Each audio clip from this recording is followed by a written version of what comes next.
Cress, you seen Nellie? Yeah, I've seen her. Your client came in here asking for a place to stay.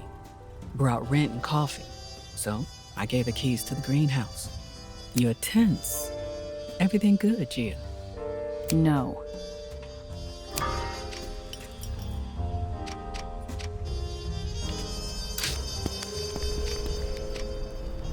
I stalked the rows of dim glass panes and dead brown fields like a specter in search of a soul who wronged me.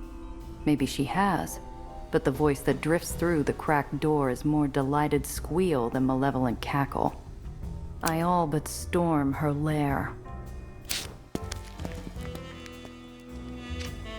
It's hot. The blood to my head, the sweat in my gloves, the sticky air of a previously dark and gloomy greenhouse. Now for the... Oh, Gia! I'm so glad you came. I'm not finished setting up yet, but I'm getting close. What the hell is all this? I'm setting up shop. By shop, of course, I mean research laboratory. The scent of decades-old mulch is a kick to my senses. It's still not enough to make me forget why I'm here. Nellie's chalkboard is crammed to the edges with physics equations and calculations and all sorts of mathematical junk I can't begin to parse. The corner's a hill's worth of aged crates and rusted farm tools. It wouldn't be the first thing carelessly thrown around. So, what do you think? A package arrived for me. Or should I say, for you. If I had any doubts about who was using my name, they're stomped flat by the recognition barreling off Nellie's face. My face fights to stay calm. Oh, wonderful! That's the Aether capacitor I was waiting for. Nellie, why are you making orders under my name? Oh, well, to stop the well, I need lab supplies. To get supplies, I need people willing to sell to me. I noticed how much weight your name carried in the lowers, so I borrowed it. To help grease the wheels, so to speak. Oh dear. I'm sorry. I probably should have asked. You're not angry, are you? I slam the package on the table. The blast of sound rattles the windows, freezing the kid to the floor. Angry doesn't cover it. You can't go throwing the name 8-Shot around. What? But other people call you that all the time. Like Banger. And Needles, too. You got lucky. Banger would have cut you to shreds if I wasn't the go-between. And Needles? That prick knew me before I got the name. And if he was a bigger bastard, he could have gone for you to get to me. I didn't... I'm so sorry. I truly am. I had no idea it would cause you so much trouble. Molten protest scorches my throat. I want to snarl where this oblivious airhead can stick her apology, but the words sputter out, doused by a second of clarity. You don't know anything. A sudden weight presses down on my shoulders. I barely feel the splinters as I take a seat. It isn't until I wave my hat at the opposite crate that the kid sits too. The job went sideways. My job. Needles and I were moving cargo for a big shot. It should have been a career maker. But we messed up. We drew fire and I had to make a call that cost us the cargo. Knew there'd be consequences. Just didn't know how bad they'd be. It was my screw-up, but Zio Alfonso insisted he come along to give our client, Valentine, the bad news. He told me not to say a word. Not about the shipment, not about Needles. Not that I was the one behind the wheel. I've run through that day 1,000,000 times in my head. I should have had a back door, a way out when things turned sour. If only. The room was cold. Valentine sat there like a judge waiting for his end-of-day docket. He was calm at first. He asked what went wrong, whose fault it all was. Zio stepped forward, ready to take the blame. He tried to explain it all away. He could talk his way out of anything. Then, he couldn't. I don't remember the last thing he said before I felt his chest go still. Dark silhouettes slither out from the black spots in my vision. I see him on the floor. I feel the cold. I hear his last, frightened breath rattle out of his throat. Chia, are you okay? No. Clean that up before you go. I don't want him staining the floor. John Valentine, the butcher of Southtown, savior of the 7 uprisings, richer than kings. My big break. A man they said was untouchable. I decided to test that theory. I emptied my revolver into him, right there. I emptied every cylinder. All 7 shots hit their mark. But it wasn't enough. It was the 8th shot that turned me into the monster.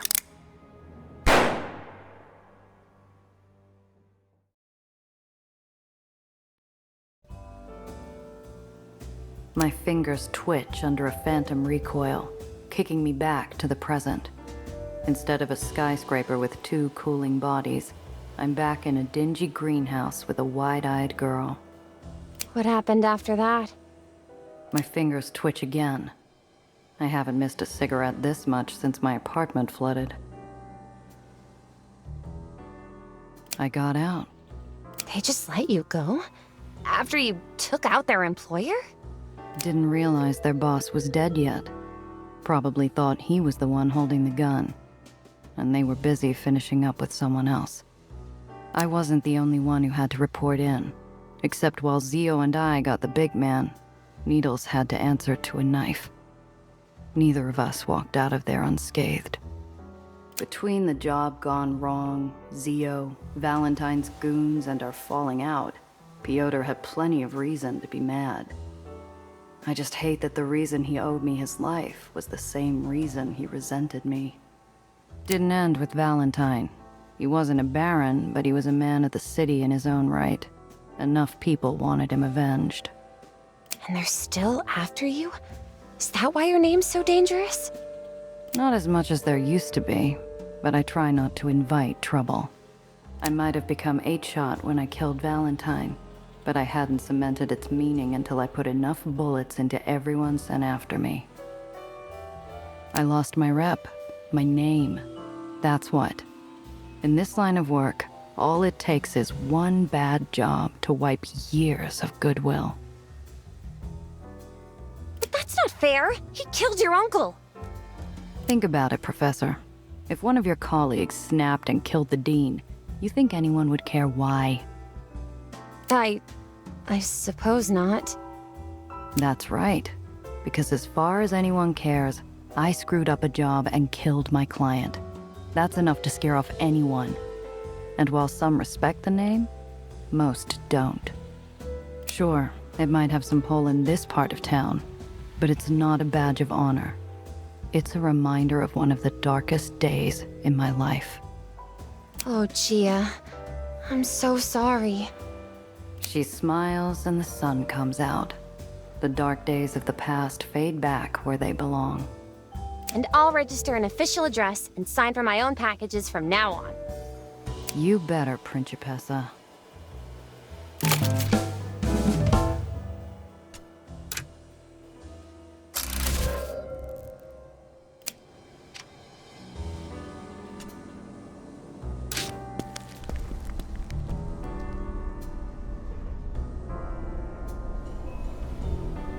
That's the last of the jobs I had lined up. I should catch up with Tiana while I've got air.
The war banners of White Street once flew over much of the lowers.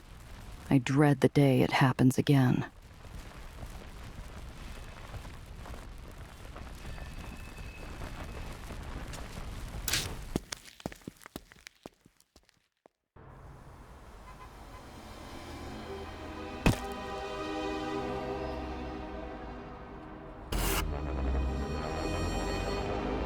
Thanks for the help, Gia.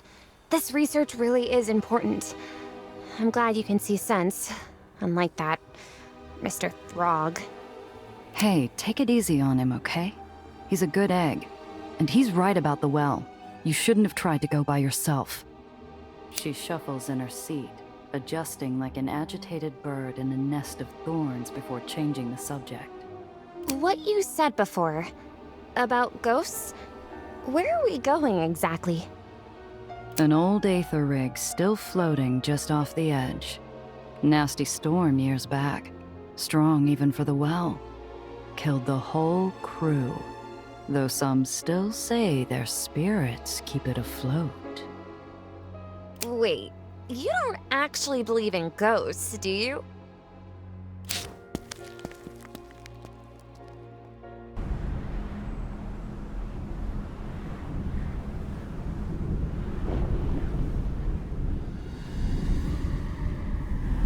The vast hulk of the abandoned Aether collector rusts in the crisp air, its looming broken silhouette stark against the swirling mass of the well. They're not just scientifically possible, Gia. What do I have to say to prove to you? Shh! What was that? Lights in the mist, forms in the dark, and sounds in the silence. Science be damned. I can feel the dead. They're here. Oh, please. There's nothing out there, Gia. The place is coming apart. Those sounds were just... She sees it first, and I follow her line of sight where the fog pools heaviest in the gloom. There, from within the creaking metal and whispering winds, a specter appears. You should not be here.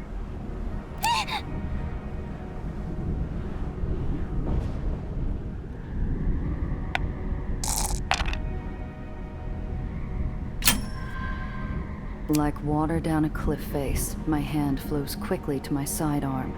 The pistol slides out just as easily. A whispered click stops the shadow where it stands. That's close enough. Oh, now look at that. What do you think, Newsom? Real pretty. Italian made.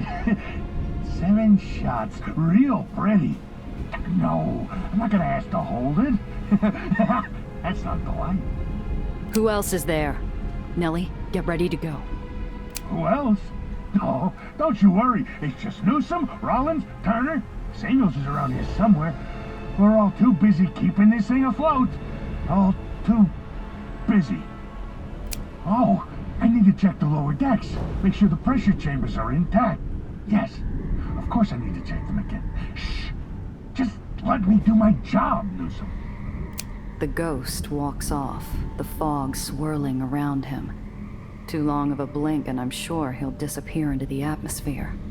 Oh, wait, hello, Mr. Ghost. We won't be long. I was hoping to just take a look at the well. Ghost? Oh no! Name's Roscoe, Chief Ballasman here on the Chamberlain. And please, take all the time you need.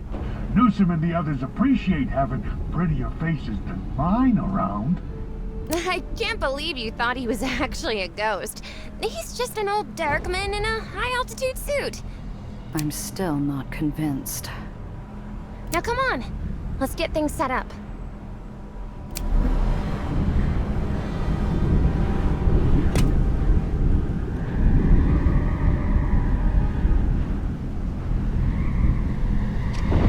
Strange how Nellie seems so afraid of the thing. It's really no different than the sun or the moon. It just exists. My childhood superstition looms above like a meteorite, frozen in space, but always on the brink of crashing to the earth. Maybe there is something to what the scientist is saying. Maybe it's memories of old stories, or the rusted corpse we're standing on. But the door strikes me with a dread reserved for a coffin lid. Who knows what ghosts lie sealed behind it?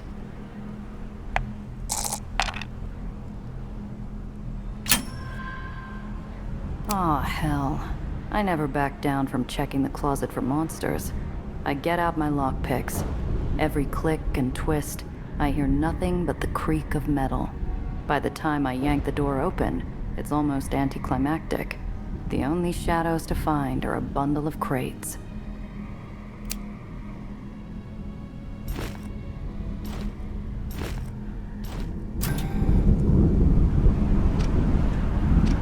The motionless Aether rig stands as a lonely grave marker to a dead era, a eulogy to our first stumbling steps into the sky. The ghostly remnant of an old derrickman weaves in place, his helmet emitting a warm, buzzing drone, somewhere between radio static and the crackling of the last coals of a bonfire. You don't have to stare. I'm telling you, he's not a ghost. The dead can't talk, Gia. They don't have functioning vocal cords. Stranger things have happened. He's just a person. Probably been suffering the deleterious effects of living so close to the well. Sir, do you have headache and delusions? Shh! I want to hear what the little lady has to say. I can't hear with you droning on about birds. What was that? How are you still kicking, out here all by yourself? By myself? I'm not alone. We all take care of each other up here. All of us. The Baron doesn't give you any trouble? No. Mr. Broderick is quite kindly. Keeps us well fed. I only wish that man would shave. Yuck! Disgusting rodent on his face. Broderick. Rings a bell. One of the old barons of New York.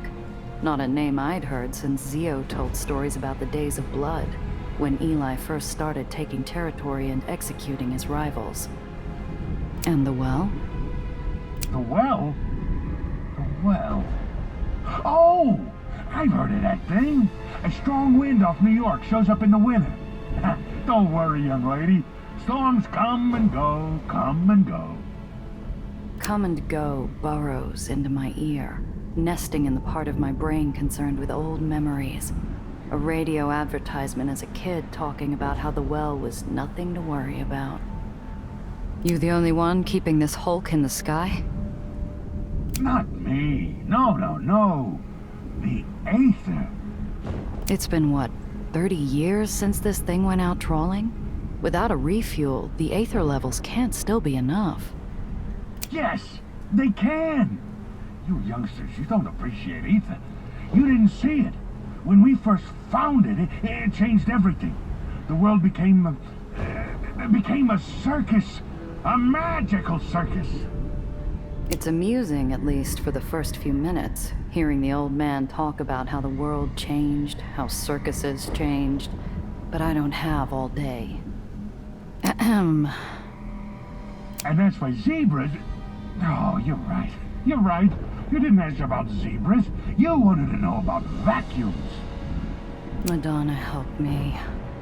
You see, this old rig, she's just one big vacuum. Collects Aether even when she's sitting still. As long as I keep those engines going, she'll stay up here forever. Who is that you're talking to? You? No, I mean when... Shh. Newsom, the lady is talking. You were saying... Never mind. My friend here is studying the well. We were hoping you might have some old records from what it looked like back when your rig was airborne.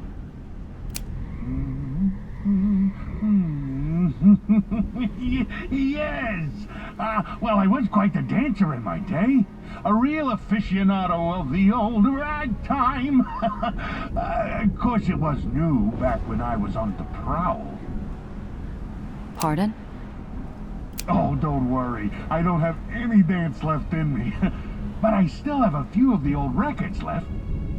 The man trudges to a small alcove made of detritus and rust, pulling out a box of records, most falling apart due to the moisture.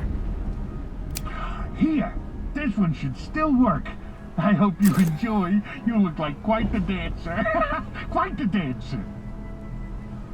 You know anything about Aether turning red? No.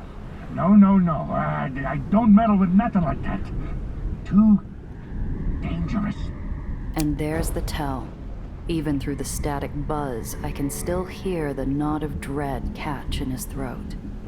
But do you know anything about it? No. I told you. Not supposed to tell anyone anything. Shh. Don't worry, I'm not gonna tell her. I remember what happened to Theodore. Couldn't keep that damn mouth shut. Stop pestering me, all of you. I'm not gonna say a word. A secret's a secret. Thanks. This has been very, illuminating. Anytime, youngster. You've been a wonderful student. You make me feel like a proud papa.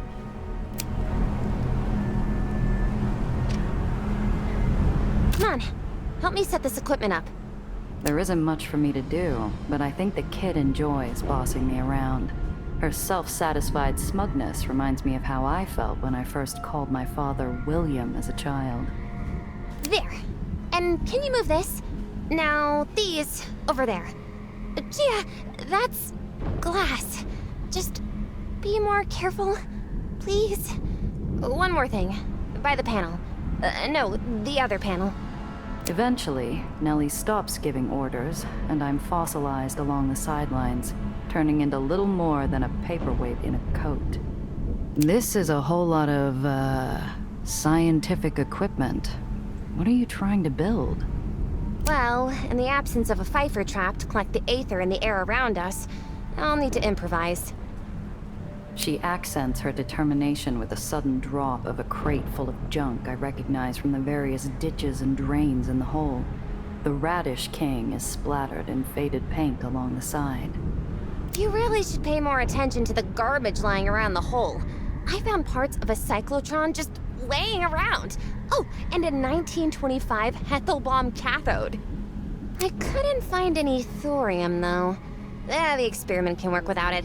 Hopefully. But since we're on an old Aether rig, there has to be some around here. Think you can find some?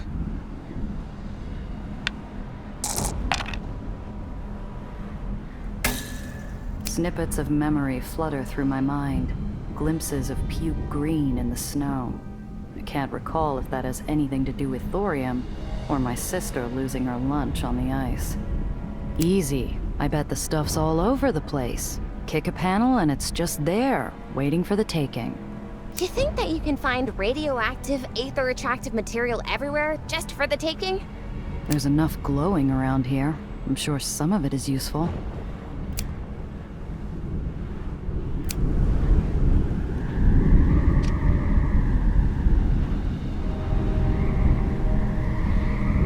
One of the panels into the inner machinery of the rig repeatedly shifts in the wind, barely held down by a screw that likely wished its existence would end. A quick pull and the whole thing rends free, revealing a dark, seemingly endless cavity into the guts of the rig. Most of those guts, unfortunately, have been eviscerated beyond recognition. Damn it. This part's already been scavenged.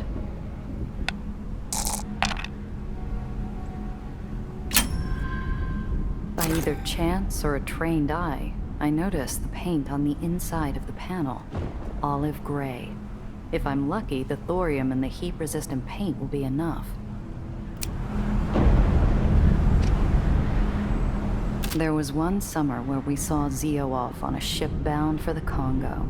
The captain allowed us on the helm for a peek, and I can't remember ever feeling more ready to explore the world. Unfortunately, the only adventure this mausoleum inspires is one that takes place entirely inside a dusty graveyard. There's barely anything other than mangled junk buried here. A well-worn captain's chair tilts sadly in the center of the room, disappointed at a life now stationary and unburdened. Maybe just a quick. I gingerly sit down, bracing myself for the thing to collapse. It holds, and for a moment, I imagine soaring across the Atlantic to some foreign shore and away from here.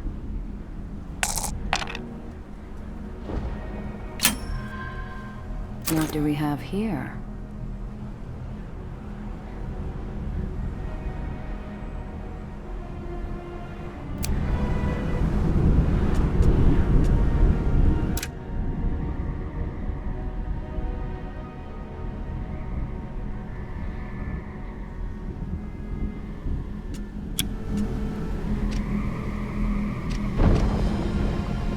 Find anything?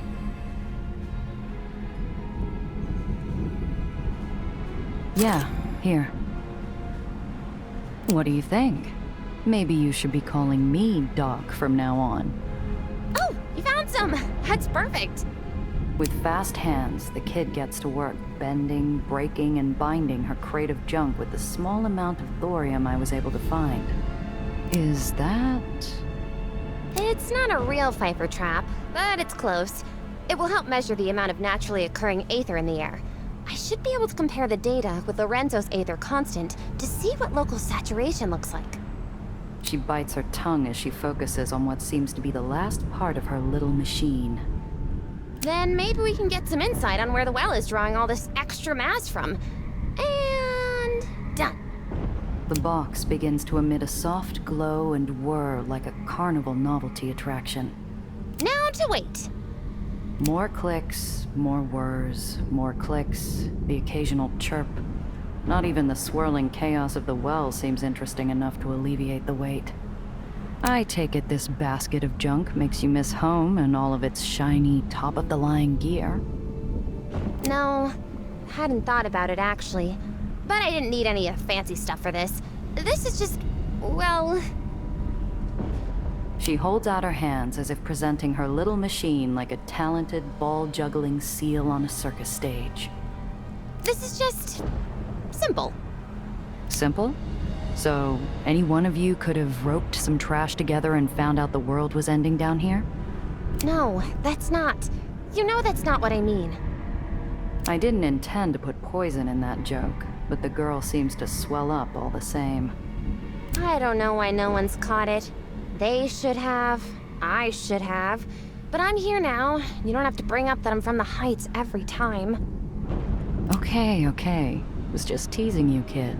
I know you care. Glad he's keeping his distance. Makes me uneasy, him roaming about. I lob my eyes and chin towards the muttering man in a high-altitude suit. I'm not discreet, but I don't think he'd notice if I threw a rotten tomato at him. Poor man. He has to have the wasting under all those layers. No wonder he's seeing things. He has to be in so much pain. After all this time, he'd be dead. That head would be bright blue, for starters. Unless, maybe... We studied rare cases in Olympus Park. Patients who showed no outward signs of the wasting, but had gone mad. How'd you know they had the wasting, then? After they die, we'd watch an autopsy. The brain was... different. Changed. I had to leave before Dr. Monitz finished. I didn't like seeing a human person like that. All taken apart. Got enough to go on? Let's see... Oh, yes! This is perfect! Exactly what I needed to help continue my experiments. I do know my thorium. Nellie turns away from her machine, fresh plastered smile from the victory still smeared on her face. She gives a small curtsy. Of course! I never doubted you, Lady Sif. Excuse me? What's that supposed to mean? Oh, nothing. Just a joke we'd make back home.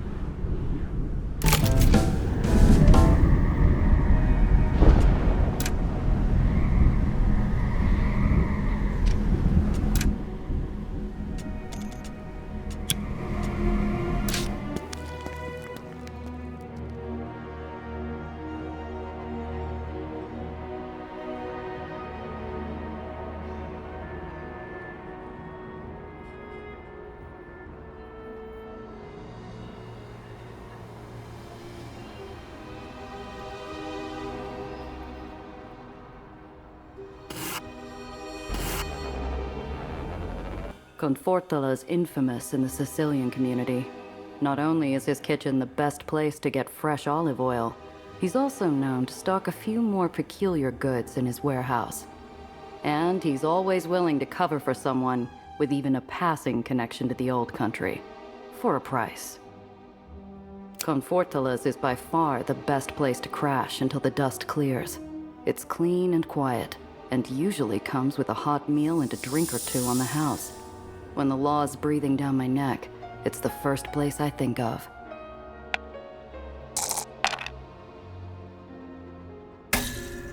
I'd say the place had been picked clean, but there's nothing clean about it. It's empty and spent.